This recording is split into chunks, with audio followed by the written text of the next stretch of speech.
So very very good evening everyone. क्या आप लोगों को मेरी आवाज आ रही है? देख पा रहे हो बेटा? सुन पा रहे हो? सब कुछ क्लियर है? एक बार यस और नो बोल देंगे। नमस्कार जी, नमस्कार, very very good evening. Hello hello hello, सब ठीक? बहुत ही बढ़िया। तो आज की इस क्लास के अंदर हम पढ़ने वाले हैं बैंकिंग इन इंडिया कि यहां पर हम क्या क्या पढ़ेंगे, जरा वो समझ लेते हैं एक बार। उससे पहले आज की क्लास कुछ बच्चे जो एज अ डेमो क्लास देख रहे हैं, क्योंकि कल से हमारा सीजीएल का न्यू बैच स्टार्ट हो रहा है। कल से सीजीएल का न्यू बैच स्टार्ट हो रहा है और उस मतलब 2 जुलाई से हमारा बैच स्टार्ट होगा।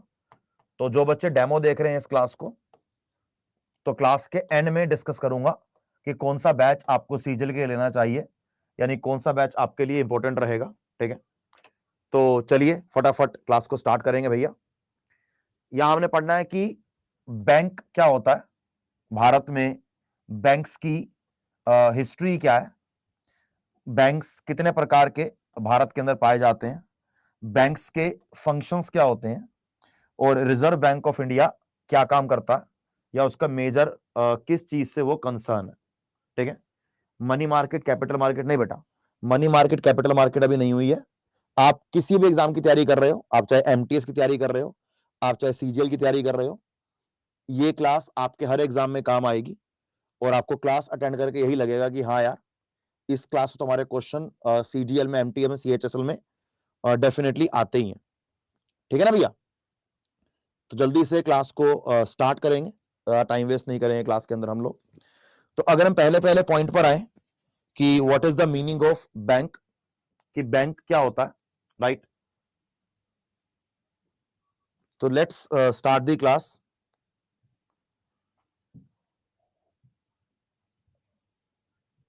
So if we talk about banks, so bank is a financial organization. क्या होता है बैंक भाई?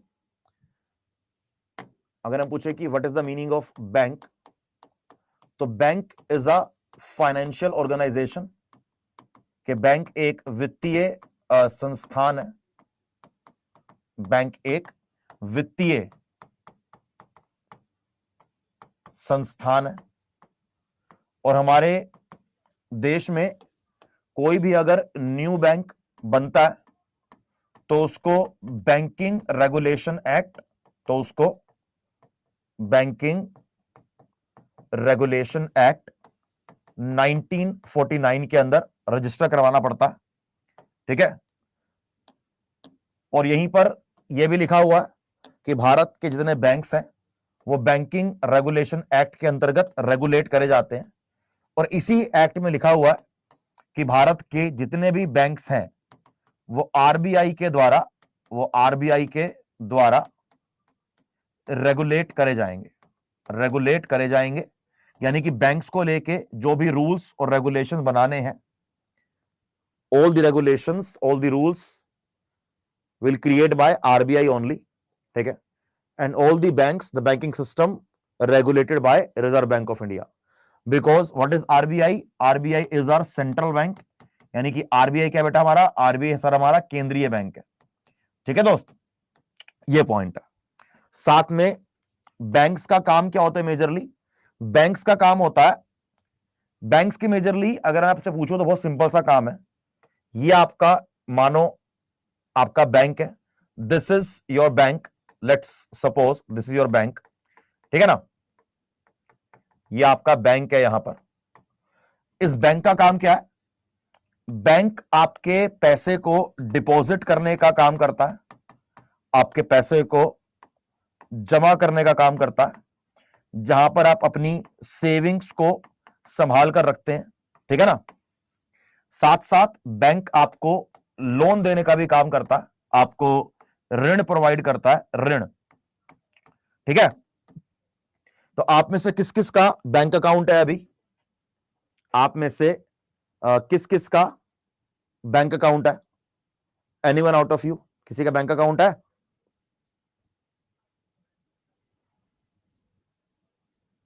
माइन, ओके, है ना।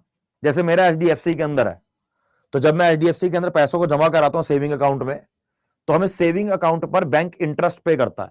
पता ना आपको कि जैसे हमने बैंक में डिपॉजिट जमा कराया तो bank will pay us some interest, bank हमें कुछ ब्याज पे करता है। मानो कि बैंक हमें हर महीने 4% इंटरेस्ट पे कर रहा है। हमने जो पैसे को जमा कराया, bank is paying us 4% interest, ठीक है ना। और जब हम बैंक से लोन लेते हैं तो फिर हम बैंक को इंटरेस्ट पे करते हैं, तब हम बैंक को इंटरेस्ट पे करते हैं। और आज ही मेरे पास एक फोन आया था कि सर आपको पर्सनल लोन चाहिए। मैंने कहा भैया क्या इंटरेस्ट रेट है? उसने कहा सर 16% का इंटरेस्ट रेट। क्या बोला उसने? कि 16% का इंटरेस्ट रेट, कि जब बैंक के अंदर पैसों को मैं जमा करवा रहा हूं तो मुझे बैंक 4% इंटरेस्ट दे रहा है, लेकिन जब बैंक से मैं लोन ले रहा हूं तो बैंक मुझसे 16% इंटरेस्ट ले रहा है। यहीं पर बैंक की इनकम क्रिएट होती है।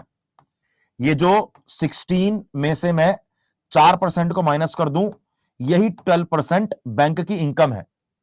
क्योंकि बैंक काम कैसे करता है, जो पैसे हम बैंक के अंदर जमा करवाते हैं, बैंक उन्हीं पैसों से हमें लोन प्रोवाइड करता है, उन्हीं पैसों से पैसा कमाता है, और उन्हीं पैसे से बेटा क्या करता है, वो उन्हीं पैसों से अपने सारे खर्चे करता है। ये एग्जांपल है यार, कोई कोई बैंक 5% भी देते हैं, कोई बैंक 2% भी देते हैं, तो इट्स जस्ट एन एग्जांपल, इसको ऐसे दिल पर मत लो, ठीक है। राइट सर, एसएससी हवलदार का बेस्ट बुक हिंदी में कौन सा है? बता दूंगा बेटा, एक बार जरा थोड़ा सा मुझे इस चैप्टर को पढ़ाने दे। मैंने बैच ज्वाइन कर लिया है सर, लेकिन क्लासेस की अपडेट कब तक कंफर्म कर दीजिए बेटा। अगर बैच ज्वाइन कर लिया तो क्लासेस आपकी स्टार्ट हो जाएंगी कल से ही, डोंट वरी अबाउट इट। कल आपके इंट्रोडक्शन क्लास होंगी, तो आप आज या कल बैचेस ज्वाइन कर सकते हो, आपकी क्लास मिस नहीं होगी, ठीक है। तो ये हमारा रहा एक बेसिक कि बैंक कैसे काम करता है, राइट। इसके बाद अगर मैं आपसे एक बेसिक डेफिनेशन पर जाऊं कि सर क्या डेफिनेशन आप लोग देंगे बैंक्स को लेके, तो bank is a lawful organisation. मैंने बोला ना आपको अभी कि बैंकिंग रेगुलेशन एक्ट के अंदर हर बैंक को रजिस्टर करवाना पड़ेगा, बिना रजिस्टर करवाए आपका बैंक काम नहीं कर सकता। अब बैंक क्या कर रहा है? बैंक आपसे डिपॉजिट ले रहा है, बैंक आपसे डिपॉजिट भी ले रहा है, और डिपॉजिट के साथ साथ बैंक आपसे डिपॉजिट ले रहा है, पैसे को जमा कर रहा है, और डिपॉजिट के साथ साथ आपको लोन प्रोवाइड करने का भी काम कर रहा है, आपको लोन प्रोवाइड करने का भी काम कर रहा है। जैसे यहां पर हिंदी में लिखा है, जो बच्चे हिंदी समझते हैं, कि बैंक उस वित्तीय संस्थान को कहते हैं, क्या लगा रही है, कि बैंक एक उस वित्तीय संस्थान को कहते हैं जो जनता से धनराशि जमा करने और जनता को ऋण देने का काम करता है।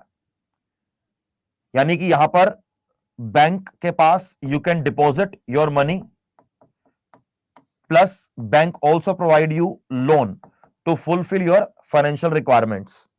लोग अपनी अपनी बचत राशि को सुरक्षा की दृष्टि से या ब्याज कमाने के हेतु इन संस्थाओं में धनराशि जमा करते हैं।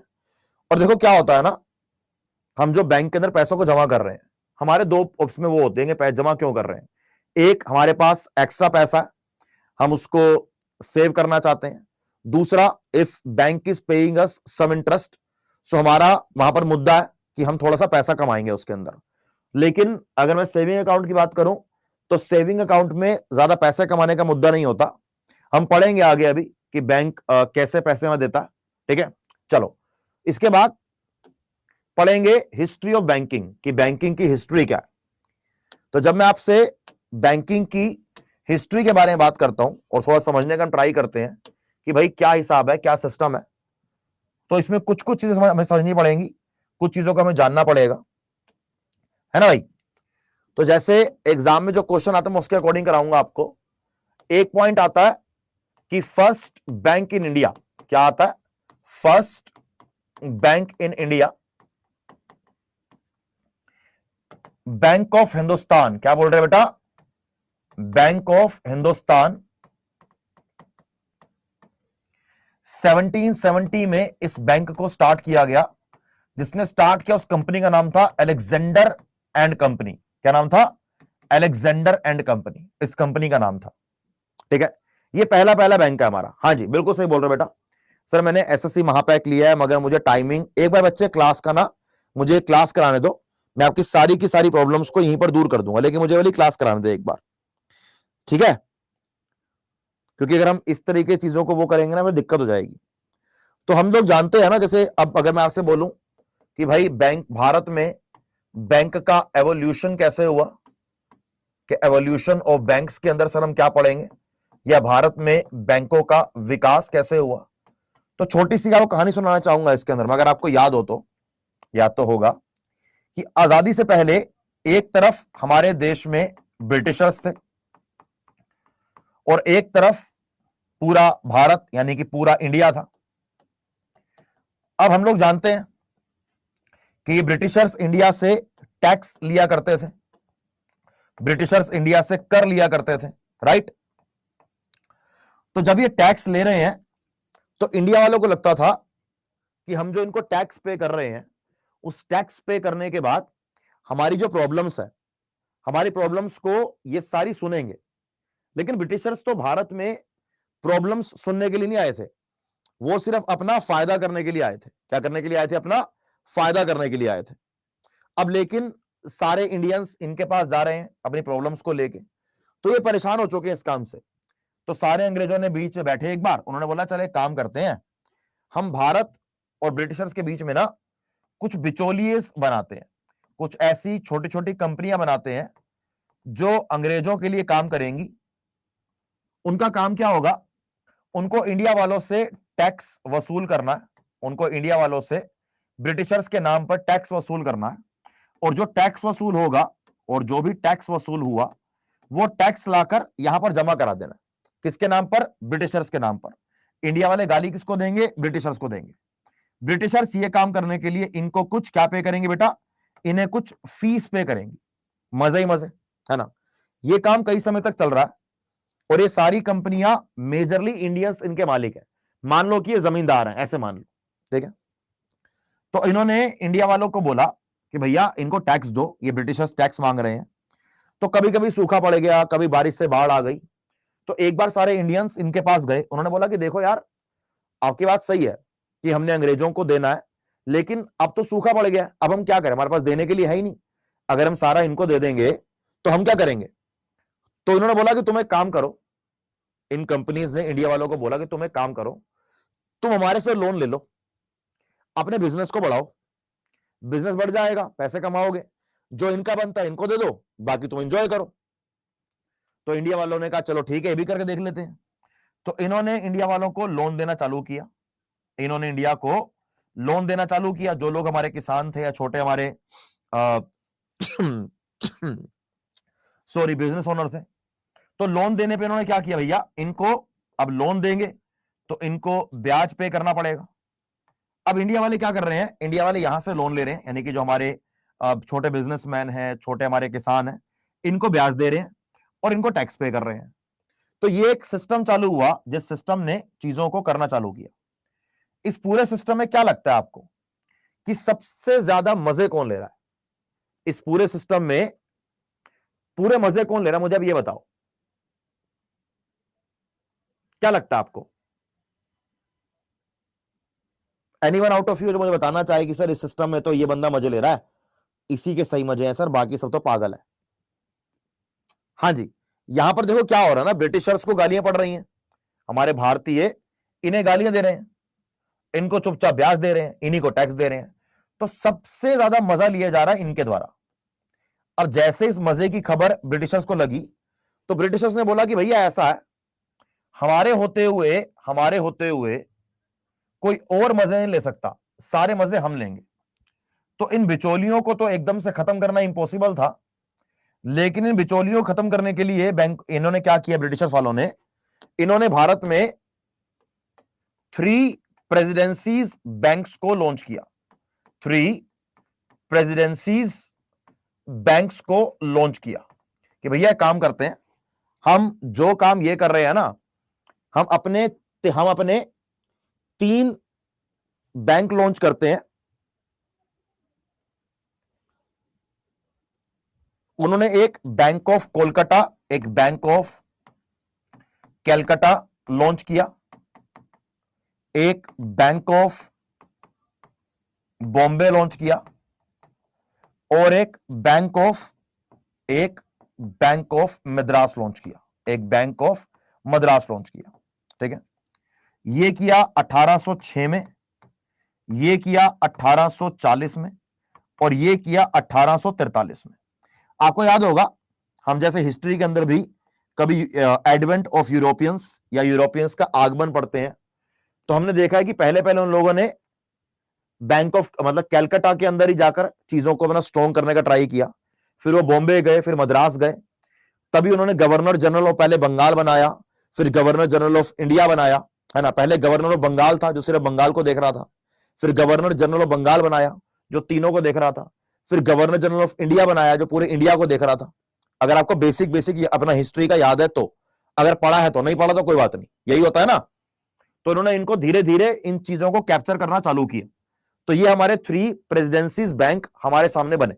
ठीक है, इसके बाद आपके एग्जाम में हम जब आगे चलते हैं तो हमें जानने को मिलता है कि एक समय के बाद जब हमारे ये तीनों बैंक हैं, इन तीनों बैंकों का मर्जर कर दिया गया, इन तीनों बैंकों का मर्जर कर दिया गया, तो 1921 में 1921 में इन तीनों बैंकों को आपस में जोड़ दिया गया। क्या कर दिया गया? आपस में जोड़ दिया गया कि हमें अब अलग अलग बैंक्स की जरूरत नहीं है। इन्होंने तीनों का मर्जर करके 1921 में इन्होंने तीनों का मर्जर करके 1921 में एक इंपीरियल बैंक ऑफ इंडिया, क्या भैया? एक इंपीरियल बैंक ऑफ इंडिया का निर्माण किया। और यह बैंक कैसे बनाया गया था? इस बैंक को इन तीनों को इस बैंक में जोड़ दिया गया कि तीनों बैंकों को मिलाकर इंपीरियल बैंक ऑफ इंडिया का निर्माण किया गया। ठीक है, 1955 में इस बैंक का नाम चेंज किया आजादी के बाद और रखा स्टेट बैंक ऑफ इंडिया। क्या रखा? State bank of India. और 1 जुलाई 1 जुलाई 1955 को एसबीआई का राष्ट्रीयकरण या एसबीआई का नेशनलाइजेशन, एसबीआई का राष्ट्रीयकरण या एसबीआई का नेशनलाइजेशन किया। Sir what is the meaning of nationalisation? Simple point है बेटा, हिंदी के अंदर बोलते हैं इसको राष्ट्रीयकरण। जब किसी प्राइवेट एंटिटी को हम गवर्नमेंट एंटिटी में कन्वर्ट करते हैं, जब किसी प्राइवेट एंटिटी को हम गवर्नमेंट एंटिटी में कन्वर्ट करते हैं तो उसको राष्ट्रीयकरण या नेशनलाइजेशन कहा जाता है। ठीक है, यह किया गया एसबीआई के साथ 1 जुलाई 1955 में। ठीक है, तो इसके बाद अगर हम आगे थोड़ा सा और बढ़ेंगे, चीजों को जानने का ट्राई करेंगे, तो इसमें हमारा नेक्स्ट क्या होता है कि चलो इसको ये तो हमने कर दिया है ना। अब एग्जाम में एक बार क्वेश्चन आया था कि एसबीआई की कुछ सब्सिडरीज थी, एसबीआई की कुछ सब्सिडरीज थी, यानी कि सर जिन्हें कहते हैं सहायक कंपनियां, जिन्हें कहते हैं सहायक कंपनियां। सर सब्सिडरीज का मतलब क्या होता है? ये होता है, और समझाता हूं क्या होता है। जैसे कंपनी है अल्फाबेट, एक कंपनी है अल्फाबेट, ये यूएस बेस्ड कंपनी है और इसी कंपनी के अंदर गूगल इसी कंपनी में आता है, जीमेल इसी कंपनी में आता है।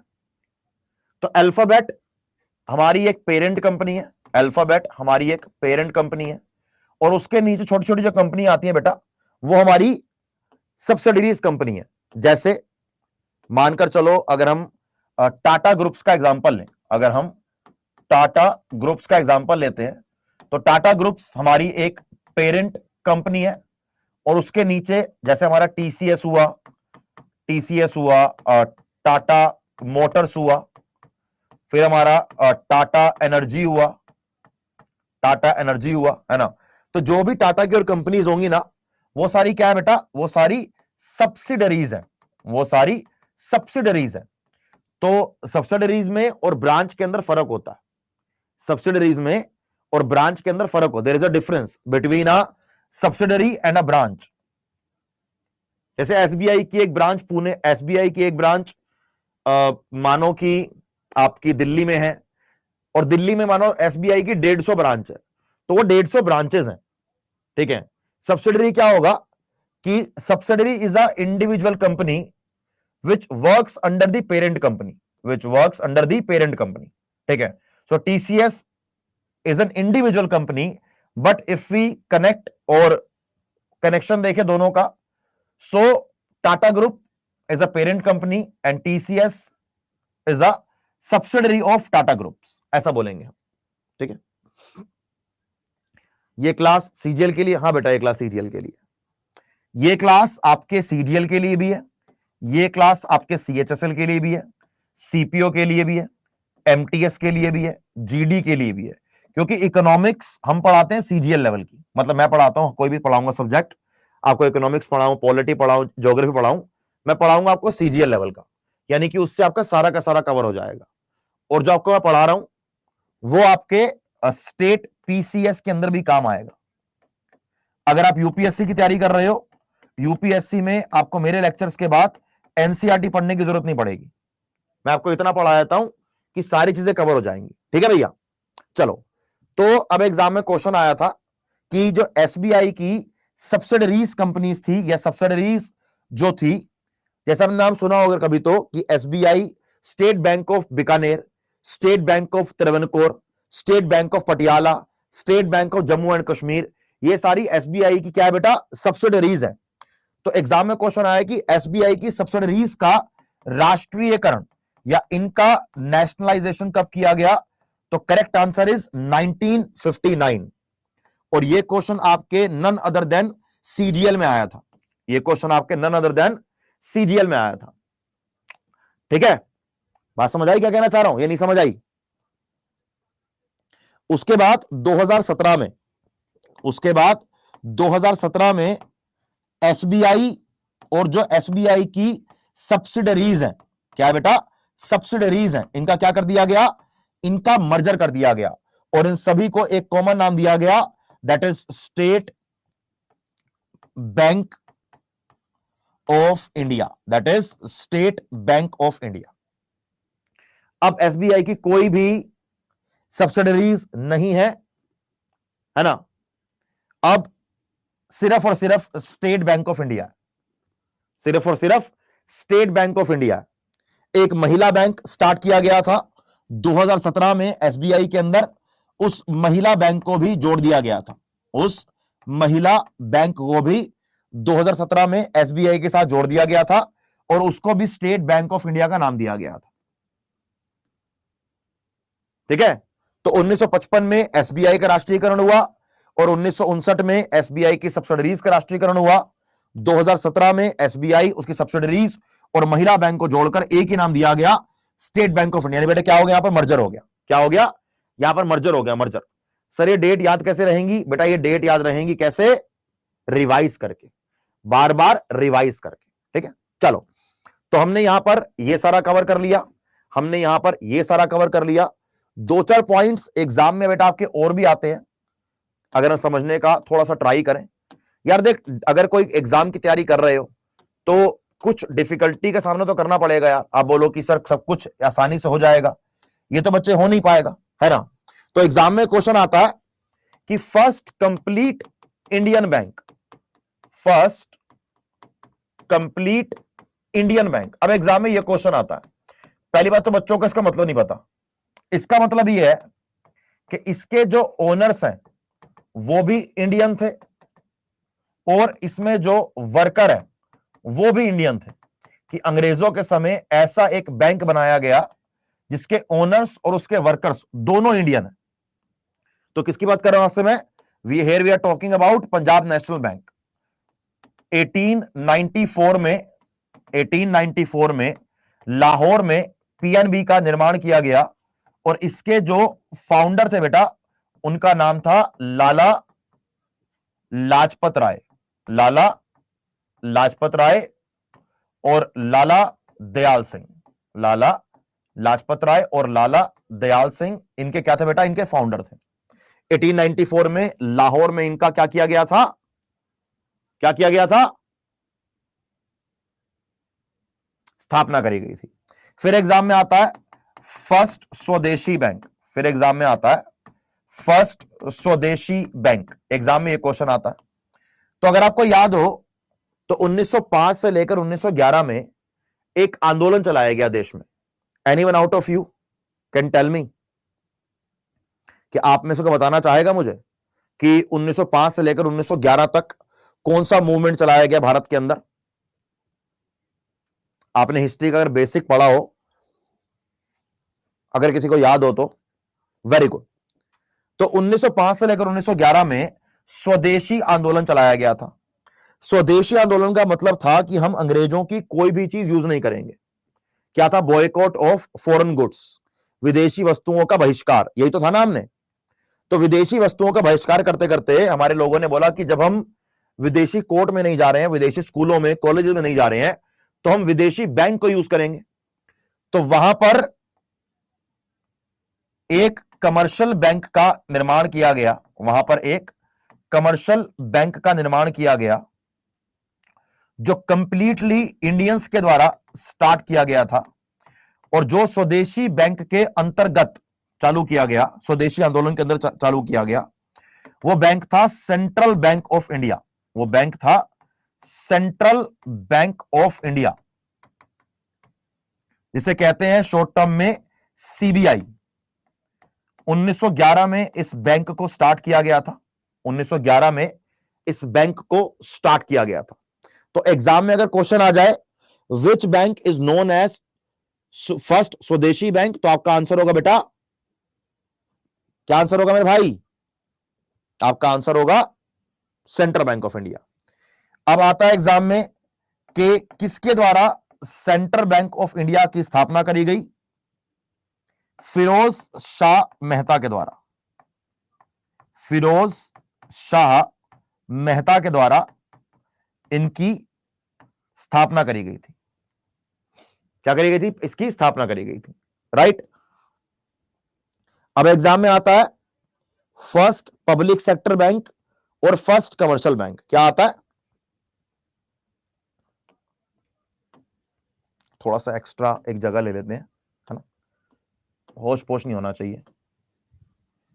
एग्जाम में आता है भैया हमारे फर्स्ट पब्लिक सेक्टर बैंक, यानी कि पहला सरकारी बोल लो या पहला सार्वजनिक बैंक बोल लो, यानी कि जिसकी ओनरशिप ब्रिटिश गवर्नमेंट के पास थी, ब्रिटिश सरकार के पास थी, ब्रिटिश इंडिया के पास थी। फिर आता है फर्स्ट कमर्शियल बैंक, फिर आता है first commercial bank in India. अब ये सारे बैंक अंग्रेजों के द्वारा स्टार्ट करे गए, लेकिन एग्जाम में आते हैं तो बेटा हमें कर जाने हैं। हम इसमें अंग्रेज और हिंदी वाला काम नहीं कर सकते, हमें तो एग्जाम पास करना है बेटा, हमें तो एग्जाम पास करना है। तो पहले का हमारा आंसर है इलाहाबाद बैंक, पहले का हमारा आंसर है इलाहाबाद बैंक। इलाहाबाद बैंक की स्थापना, इलाहाबाद बैंक की स्थापना 1865 में करी गई, जिसको बाद में चलकर आजादी के बाद अभी रिसेंटली इंडियन बैंक के अंदर मर्ज कर दिया गया, या अब इसको इंडियन बैंक कहते हैं। फर्स्ट कमर्शियल बैंक यानी कि Awadh commercial bank, Awadh commercial bank, जिसको 1881 में स्टार्ट किया गया था और 1958 में इस बैंक को खत्म कर दिया गया था। तो कुछ वो पॉइंट्स हैं ये वाले यार जो एग्जाम में डायरेक्टली आ जाते हैं, तो हम किसी पॉइंट को इग्नोर नहीं कर सकते यहां पे। इसीलिए मैं को थोड़ा समझाना चाह रहा था कि क्या क्या हमारे पॉइंट रहेंगे। तो हमने क्या पढ़ लिया बेटा अभी तक? हमने इसके अंदर समझ लिया कि बैंक क्या होता है, हमने समझ लिया कि पहला बैंक क्या था, बैंक का एवोल्यूशन कैसे हुआ। हमने फिर मतलब इन तीनों को अगर मर्ज कर दूंगा ना, तो इन्हीं तीनों का मर्जर 1921 के अंदर इंपीरियल बैंक ऑफ इंडिया बन जाता है, इंपीरियल बैंक ऑफ इंडिया बन जाता है। एग्जाम में कभी कभी ये भी क्वेश्चन आ जाता है कि स्टेट बैंक ऑफ इंडिया का पुराना नाम क्या है, कि स्टेट बैंक ऑफ इंडिया का ओल्ड नेम क्या है। इसके बाद हमने ये पढ़ लिया, ये पॉइंट पढ़ लिए, हमने ये वाले पॉइंट पढ़ लिए, ठीक है, ये पढ़ लिया हमने कि मर्जर वगैरह कैसे हुआ, क्या था क्या नहीं था। अब पढ़ेंगे बैंक्स के फंक्शंस। अच्छा, 2 पॉइंट समझ लो, हमने आज जो पॉइंट सारे कवर करे हैं ना, ये इंडियन बैंक, हाँ बेटा, इंडियन बैंक और बैंक ऑफ इंडिया अलग अलग है। हमने सारे पॉइंट आज जो कवर करे हैं मेरे भाई, ये आपके एसएससी के हर एग्जाम के काम आएंगे। साथ में ये वाले पॉइंट आपके बैंक में, जैसे आप बैंक का पीओ देते हो या आप आईबीपीएस का, आरआरबी का, एसबीआई का पीओ देते हो, तो उनके मेंस में जहां पर जीएस आती है वहां पर ये वाले क्वेश्चन बहुत सारे आते हैं, ठीक है, ध्यान रखना इस बात को। अब आता है कि बैंक्स के फंक्शंस। बैंक्स के फंक्शन से पहले I would like to cover कि बैंक्स होते कितने प्रकार के हैं। पहले आपसे मैं ये कवर करना चाहूंगा कि बैंक्स कितने प्रकार के होते हैं। देखो, बैंक्स के टाइप्स को हमने कहां कहां डिवाइड किया है। मैंने 4 जगह बैंक्स के टाइप्स को डिवाइड करता हूं मैं। पहला हम डिवाइड करेंगे कि पहली कैटेगरी है बैंक्स की कमर्शियल बैंक्स। पहली बैंक की कैटेगरी है बेटा कमर्शियल बैंक्स। अच्छा बात बताओ, आप लोग मेरे साथ जुड़े हुए हो, सब कुछ समझ में आ रहा है? सबको सब कुछ समझ में आ रहा है या नहीं आ रहा, ये बताओ मुझे आप। बेटा, इंपीरियल बैंक जब अंग्रेजों ने अपने बैंक्स का मर्जर किया है तो फिर अंग्रेज ही उसके ओनर हुए ना बेटा। ये कैसा क्वेश्चन है? जब अंग्रेजों के बैंक का मर्जर हुआ है तो ओनर भी अंग्रेज ही होंगे। ओनर कोई और क्यों होगा? मालिक भी अंग्रेज ही होंगे बेटा, और कोई थोड़ी हो जाएगा। जैसे एसबीआई का मर्जर हुआ तो एसबीआई के फिर मालिक तो एसबीआई है ना, ये थोड़ी कि कोई और बन जाएगा उसका मालिक।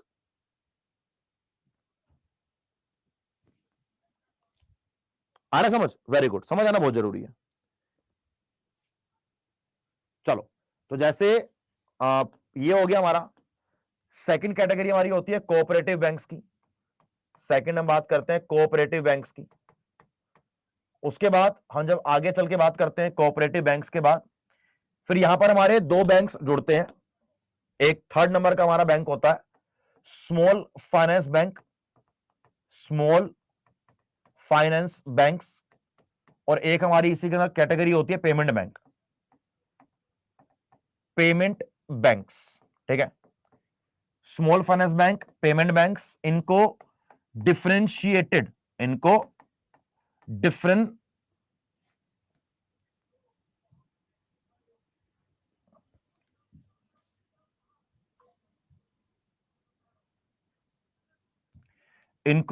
डिफरेंशिएटेड बैंकिंग की कैटेगरी में, इनको डिफरेंशिएटेड बैंकिंग की कैटेगरी में डाला जाता है। ध्यान रखेंगे इसको।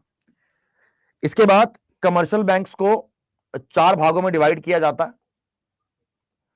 पहला 1.1, ए बी से कर लेते हैं, क्या 1.1 करना है। A public bank, a public bank यानी कि सार्वजनिक बैंक या सरकारी बैंक। बी प्राइवेट बैंक यानी कि निजी बैंक। सी हमारा फॉरेन बैंक यानी कि विदेशी बैंक। फोर्थ RRBs यानी कि रीजनल रूरल बैंक्स। ये 4 कैटेगरीज हम लोग कमर्शियल बैंक में डिवाइड करते हैं।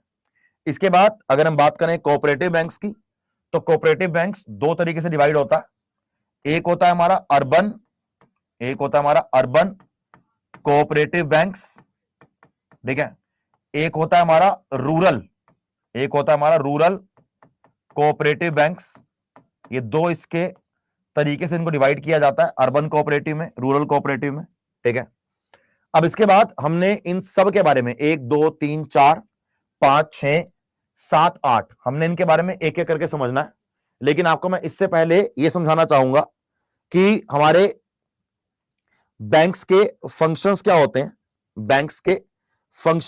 हैं, क्योंकि यह भी जानना काफी जरूरी है कि what are the functions of banks.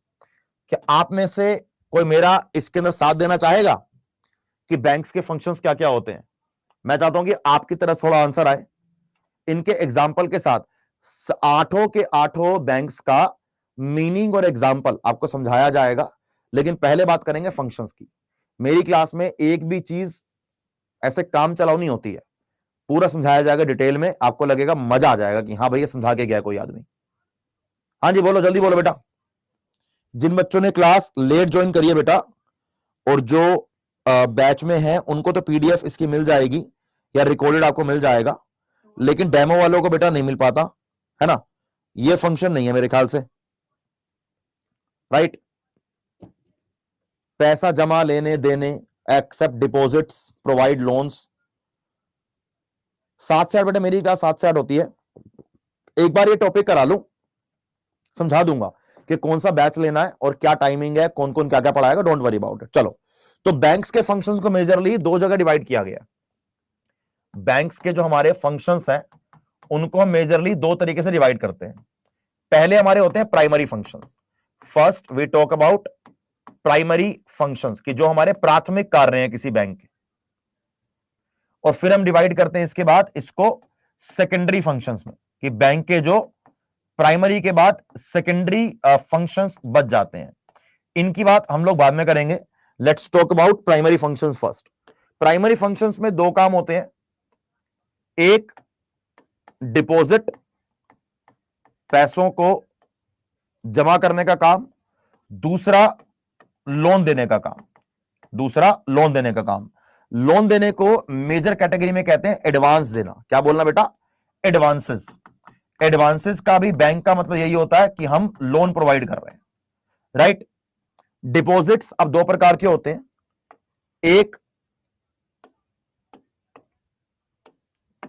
एक हमारा डिमांड डिपॉजिट, एक हमारा डिमांड डिपॉजिट, और एक हमारा टाइम डिपॉजिट। एक हमारा डिमांड डिपॉजिट और एक हमारा टाइम डिपॉजिट, करेक्ट। ये हमारे दो प्रकार के डिपॉजिट होते हैं।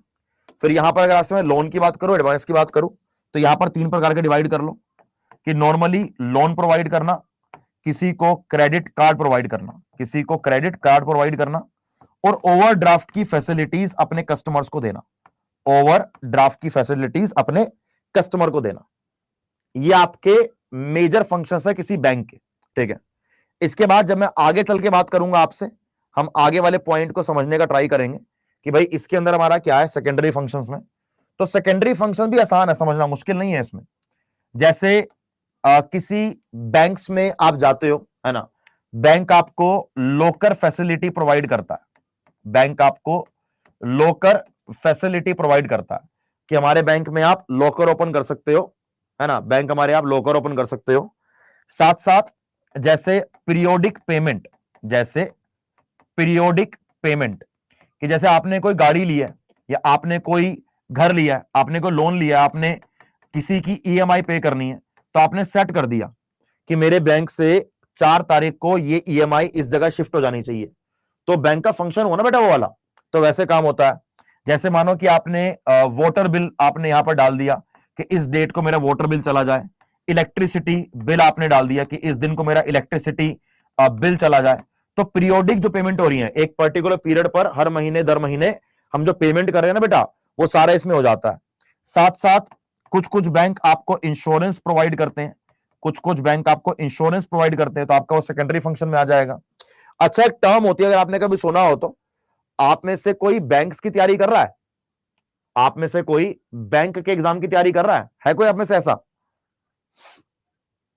नमस्कार जी, नमस्कार प्रवीण जी। है कोई जो बैंक की तैयारी कर रहा हूं? तो बैंक के एग्जाम में एक टर्म आता है, एसएससी में कभी कभी आ जाता है, उस टर्म को बोलते हैं बैंक एश्योरेंस। उस टर्म को बोलते हैं बैंक एश्योरेंस। क्या बता पाएगा मुझे कोई कि ये बैंक एश्योरेंस टर्म का मतलब क्या होता है? ये टर्म बैंक्स के इंश्योरेंस के एग्जाम में ऑलमोस्ट 90% आती है। पता है किसी को? Very good. When a bank providing you insurance facilities, तो उस टर्म को फाइनेंशियल टर्म्स में बैंक का इंश्योरेंस कहते हैं कि जब एक बैंक आपको इंश्योरेंस प्रोवाइड कर रहा है, दोनों को मिलाकर बनेगा बैंक का इंश्योरेंस। दोनों को मिलाकर बनेगा बैंक का इंश्योरेंस, ठीक है। तो मेरी आप लोगों को एडवाइस है कि आप में से अगर कोई ग्रेजुएशन कर चुका है, आप में से अगर कोई ग्रेजुएशन कंप्लीट कर चुका है, आप सीजीएल की तैयारी तो कर रहे हो, साथ साथ बैंक की भी तैयारी करो। अपने जो होराइजन को बड़ा करके चलो, छोटा मत करो उसको, अपने होराइजन को बड़ा करके चलो। हाँ जी, जो बैंक हमें इंश्योरेंस की सर्विसेज प्रोवाइड कर रहा है बेटा, उसको बैंक इंश्योरेंस कहते हैं, ठीक है। इसके बाद अब हमने इनकी एक एक करके बात करनी है, हम समझने का ट्राई करेंगे इनको, राइट। तो अभी हमारी क्लास को यहीं पर रोकेंगे बेटा, कल हम इनके बारे में पढ़ेंगे और जो हमने बैंक्स को डिवाइड किया है, और जो हमने बैंक्स को डिवाइड किया है उन बैंक्स को एक एक करके पढ़ेंगे। ये लेक्चर हमारा कल भी शाम को 7 बजे क्लास होगी, आप में से जो चाहे क्लास के अंदर जुड़ सकता है।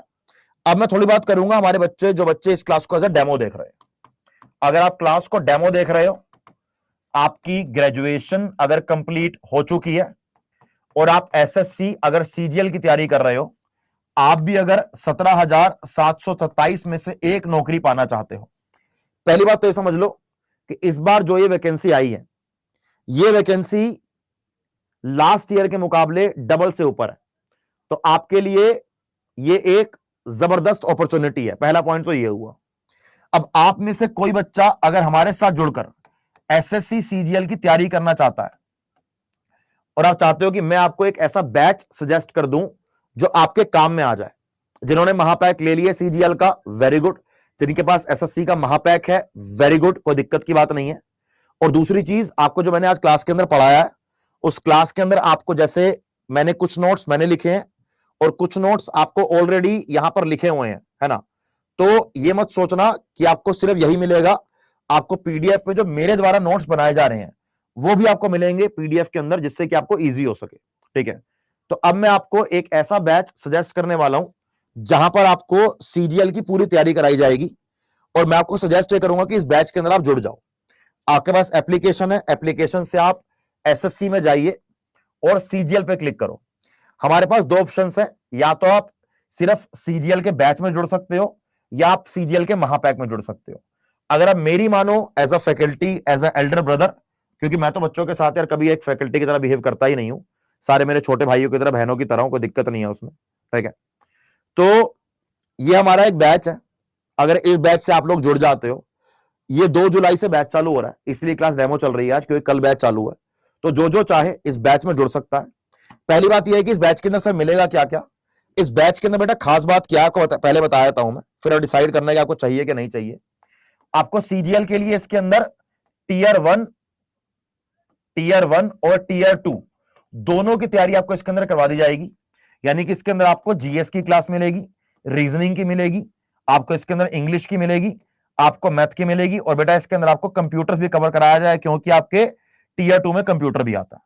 यानी कि आपका पहले तो पूरा का पूरा सिलेबस कंप्लीट कराया जाएगा टीयर 1 टीयर 2 का, साथ में आपको टेस्ट सीरीज मिल रही है।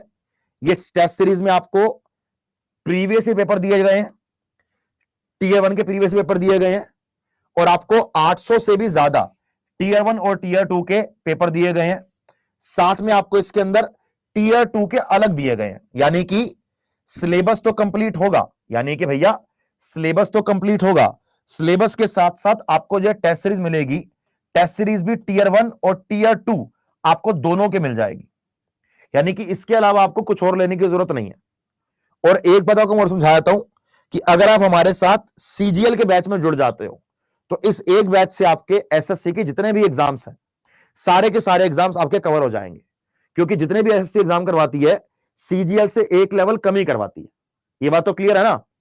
तो करना क्या है बेटा, अगर आपको हमारे ब्रह्मास्त्र बैच में जुड़ना है, ब्रह्मास्त्र का मतलब यही है कि सब कुछ मिलेगा आपको इसके अंदर, 1 2 3 4 5 6 7 8 9 10 फैकल्टीज हैं। और जो कहीं नहीं होता ना, साइंस की फैकल्टी इंडिविजुअल अलग है, क्योंकि बच्चों को साइंस समझ नहीं आती। साथ साथ यहां पर हमारे आशीष सर हैं जो सीजीएल सेलेक्टेड है, जो मैथ पढ़ाने के साथ साथ बच्चों को गाइड भी करते हैं। हमारे आशुतोष सर है, नवदीप सर है, विनय सर है हमारे साथ, reasoning, English, GS, math, computer, सबकी अलग अलग फैकल्टी है। So don't worry about it, you will get everything to clear the exam. अगर आपको लगता है कि आपको ये बैच चाहिए, तो आप बाय नाउ पे क्लिक कर सकते हो बेटा, और यहां पर डिस्काउंट कोड लगा सकते हो Y724, अप्लाई कर सकते हो सिर्फ 1427 रुपए के अंदर, कि आपको ये फीस देकर घबराना नहीं है। सिर्फ और सिर्फ आप Y724 ये कोड लगाना, आपको 1427 रुपए के अंदर ये पूरा बैच मिल जाएगा। अगर आप ये बैच आज लेते हो तो आपको 12 महीने की वैलिडिटी मिलेगी। आई थिंक आज और कल बेटा ये ऑफर चल रहा है, अदरवाइज इस बैच की वैलिडिटी 6 महीने है। आप आज या कल ले लेते हो, अगर आज ही ले लोगे तो मुझे लगता है आज के लिए है, कल खत्म हो जाएगी ये। आज ये 12 महीने के लिए, कल ये 6 महीने की हो जाएगी। चाहे 12 किलो 6 महीने के लिए, मुद्दा वो नहीं है। इसमें एग्जाम से लगभग 20 से 25 दिन पहले आपका सिलेबस पूरा कवर हो जाएगा, जिससे कि आपको रिवीजन करने का टाइम मिले और टेस्ट देने का टाइम मिले। इसमें क्या करना है आपको, अगर आपने ये डिस्काउंट कोड लगाया तो आपके टीयर 1 और टीयर 2 तक आपको मेरी तरफ से गाइडेंस और मेंटरशिप बिल्कुल फ्री। सर ये कैसे दोगे आप? जो जो बच्चा मेरा डिस्काउंट कोड लगाता है, किसी का भी लगाता है, फैकल्टी के पास एक एसएमएस आता है कि सर आपका डिस्काउंट कोड लगा के फलाने बच्चे ने एडमिशन लिया है, तो बच्चे को गाइड और मेंटर करने की जिम्मेदारी आपकी है। अब कंपनी के प्रति हमारी देनदारी बन जाती है कि हमें उनको जवाब देना पड़ेगा। साथ साथ मेरी तरफ से आपको 1000 एमसीक्यूज की जो पीडीएफ है वो बिल्कुल मिलेगी। एक मिनी बुक आपके लिए बेटा तैयार कराइए सीजीएल लेवल की, वो आपको मेरी तरफ से बिल्कुल 100% गिफ्ट, अगर आपने Y724 डिस्काउंट कोड लगाकर इस ब्रह्मास्त्र बैच में ज्वाइन किया तब। मैं ये बोलूंगा कि आज जुड़ जाओ कि कल की क्लास मिस ना हो, राइट? तो आज के लिए बच्चों इतना ही। सीजीएल का महापैक की बात कर लें, चलो। तो देखो फर्क देख लेते पहले क्या क्या है, ठीक है? यहां पर लाइव क्लास 250 घंटे की है, 946 टेस्ट सीरीज है। अब देखेंगे एसएससी के सीजीएल में जाके सीजीएल का महापैक। सीजीएल के महापैक में 1000 घंटे की लाइव क्लास है। क्या मतलब है इसका? क्योंकि सीजीएल टीयर 2 से पहले जितने भी बैच आपको आएंगे, सारे बैचेस आपको इसके अंदर मिल जाएंगे। ब्रह्मास्त्र 1 आ रहा है अभी, ब्रह्मास्त्र 2 भी आएगा, 3 भी आएगा, रिवीजन कोर्स, क्रैश कोर्स भी आएगा, वो सारा आपको इसके अंदर मिल जाएगा। 900 की जगह 4372 टेस्ट मिलेंगे। इसमें आपको ई बुक्स मिल जाती हैं पढ़ने के लिए भी, आपको वीडियो मिल जाती है, वीओडी बैचेस मिल जाते हैं। इसमें आपके पास आज के लिए 3 ऑप्शन है। आप 15 महीने के लिए, 27 महीने के लिए ले सकते हो। आज ले रहे हो तो मेरी यही मानना कि आप यहां पर 15 महीने सेलेक्ट करना और 15 महीने सेलेक्ट करके बाय नाउ पर क्लिक करना। डिस्काउंट कोड वही लगेगा, Y724 अप्लाई कीजिएगा। यह पड़ेगा 2099 रुपए का। क्या हो रहा है सर? बेसिकली 1400 के आसपास का वो वाला बैच है, 2100 का ये वाला बैच है। 700 रुपए एक्स्ट्रा पे कर दोगे तो एक की जगह सारे बैच का एक्सेस मिलेगा, रिवीजन बैच का एक्सेस मिलेगा, जो एक टेस्ट सीरीज का अलग बैच है उसका एक्सेस मिलेगा, एक्स्ट्रा पीडीएफ मिलेंगी, एक्स्ट्रा ई बुक्स मिलेंगी, वीओडी बैच मिलेगा फ्री इसके अंदर, और आपको एक्स्ट्रा इसके अंदर टेस्ट मिलेंगे 700 रुपए एक्स्ट्रा देकर। Y724 डिस्काउंट कोड इसके अंदर भी लगेगा। सेम ऑफर है बेटा मेरी तरफ से पर्सनली कि मेंटरशिप और गाइडेंस आपको मेरी तरफ से इसके अंदर भी मिलेगी। साथ में 1000 एमसीक्यूज की हमारी जो मिनी बुक है आपको मेरी तरफ से गिफ्ट वो भी मिलेगी। ठीक है भैया? तो ये मेरी तरफ से गिफ्ट है, ये हमारे कंपनी की तरफ से ऑफर है, और जो इसमें मेरा कोई लेना देना नहीं है, सिर्फ आपको बताने के लिए बेटा इंफॉर्मेशन है। अगर आप करेंगे तो देख लीजिए। इसका स्केड्यूल कैसे देखें बेटा? स्केड्यूल इसका नहीं होता, स्केड्यूल हमारे बैच का होता है। जैसे आप एसएससी के अगर सीजीएल के बैच में चले जाओगे ब्रह्मास्त्र में, तो यहां पर आपको नीचे नीचे इसका शेड्यूल दिया होगा, स्टडी प्लान दिया होगा, तो यहां पर आप स्टडी प्लान पर क्लिक करके पूरा स्टडी प्लान रीड कर सकते हैं कि कौन क्या पढ़ा रहा है, क्या नहीं पढ़ा रहा है। ठीक है? ऐसे इस बैच में मेरी क्लासेस 5 जुलाई से स्टार्ट हो रही हैं, इकोनॉमिक्स की स्टार्टिंग करूंगा। ठीक है? तो आज के लिए बच्चों इतना ही। All the very best to all of you. अभी मेरी एसएससी अड्डा 24/7 के यूट्यूब चैनल पर एक क्लास है जहां पर मैं सीएचएसएल का एक पूरा वो निचोड़ करवा रहा हूं आज का। चाहो तो वहां आ सकते हो। ठीक है? एमटीएस कब से स्टार्ट हो रहा है? अगर आप एमटीएस का जानना चाहते हो बच्चे, तो एमटीएस में वही चलेंगे, हम वापस चले जाएंगे एसएससी के कैटेगरी पर, मेन चलेंगे यहां पर, एसएससी पर जाएंगे। एसएससी का आपका एमटीएस का बैच है बेटा। एसएससी के एमटीएस का बैच जो है ना हमारा सारथी बैच, ये हमारा 5 जुलाई से चालू हो रहा है। ठीक है? इस बैच में अगर जुड़ना है तो यहां पर बाय नाउ पर क्लिक करना, डिस्काउंट कोड लगाना वही Y724, अप्लाई करना, ये पड़ेगा सिर्फ 500 रुपए का। एमटीएस वालों को मैं यही सजेस्ट करूंगा कि आप एमटीएस का महापैक लो। मेरा आपको यही रहेगा कि आप एमटीएस का महापैक लो, क्योंकि जो इंडिविजुअल फैकल्टीज एमटीएस के लिए बैच लॉन्च करेंगे वो सारे बैचेस आपको एमटीएस के महापैक के अंदर मिल जाएंगे। बाय नाउ अगेन मैं बोल रहा हूं आपको, Y724 डिस्काउंट वही का वही, ये पड़ेगा 839 रुपए का।